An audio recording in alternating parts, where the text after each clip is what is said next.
Assalamualaikum warahmatullahi wabarakatuh. Apa kabar anak soleh dan soleha? Semoga dalam keadaan sehat selalu dan dalam lindungan Allah Subhanahu wa Ta'ala. Ananda semua, pada hari kita belajar tematik tema A subtema 2 manusia dan lingkungan, pembelajaran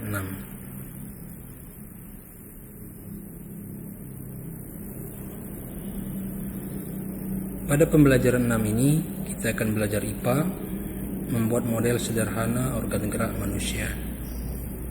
Bahasa Indonesia, membuat karangan dengan mengembangkan ide pokok. SBDP, membuat gambar ilustrasi berdasarkan karangan yang dibuat.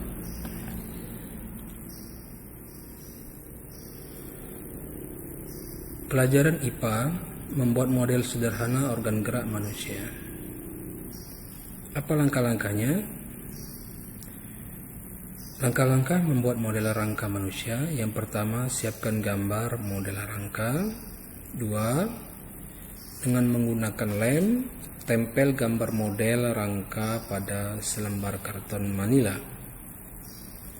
3. Guntinglah dan rangkai model rangka hingga membentuk model rangka manusia.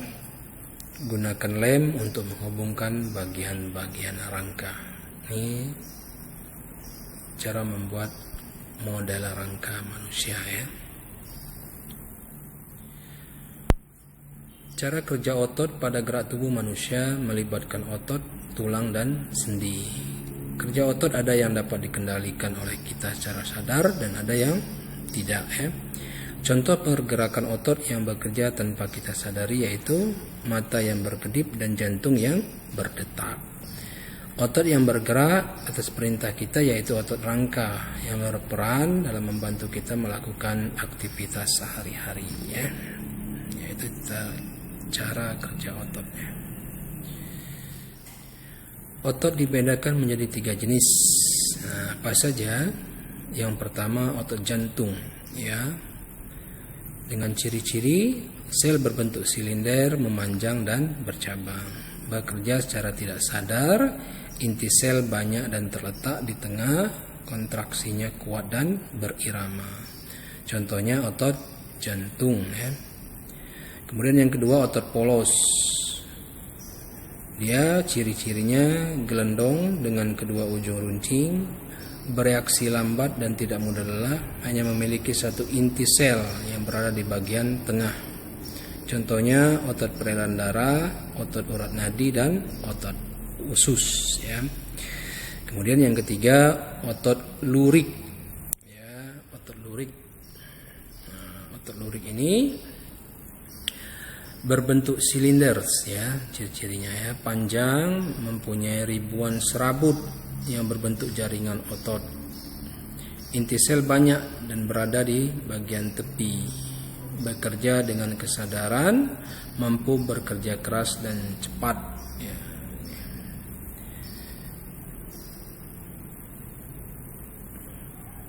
Contohnya adalah otot lengan, otot kaki, dan otot leher ya. Nah, itu pelajaran IPA ya. Sekarang pelajaran bahasa Indonesia. Bahasa Indonesia, kita membuat karangan dengan mengembangkan ide pokok. Langkah-langkah mengembangkan ide pokok menjadi paragraf, yaitu pertama membaca teks, kedua menentukan ide pokok, ketiga membuat kerangka teks, dan keempat ringkas teks hingga menjadi paragraf ya. Nah, ini pelajaran bahasa Indonesia ya. Selanjutnya pelajaran SBDP, membuat gambar ilustrasi berdasarkan karangan yang dibuat ya. Gambar ilustrasi adalah gambar yang menceritakan tentang satu peristiwa yang terjadi dalam cerita ya. Fungsi gambar ilustrasi yang terdapat dalam suatu cerita yaitu untuk memperkuat, memperjelas, memperindah, mempertegas, dan memperkaya sebuah cerita atau narasi ya. Kedua, memudahkan dalam memahami suatu keterangan atau penjelasan sebuah tulisan. Yang ketiga, memberi gambaran singkat isi tulisan atau cerita yang disampaikan ya. gitu. Itu fungsi dari gambar ilustrasi ya. Nah, jika ingin menggambar ilustrasi manusia, hal yang harus diperhatikan adalah unsur proporsi atau perbandingan satu bagian dengan bagian yang lain secara keseluruhan ya, dan anatomi yang berkaitan dengan besar kecilnya ukuran tubuh ya. Nah, selanjutnya penugasan untuk Ananda semua, kerjakan di modul halaman 55 ya. Nah, itu saja yang bisa Abi sampaikan pada kesempatan ini. Semoga bermanfaat. Akhirul kalam. Assalamualaikum warahmatullahi wabarakatuh.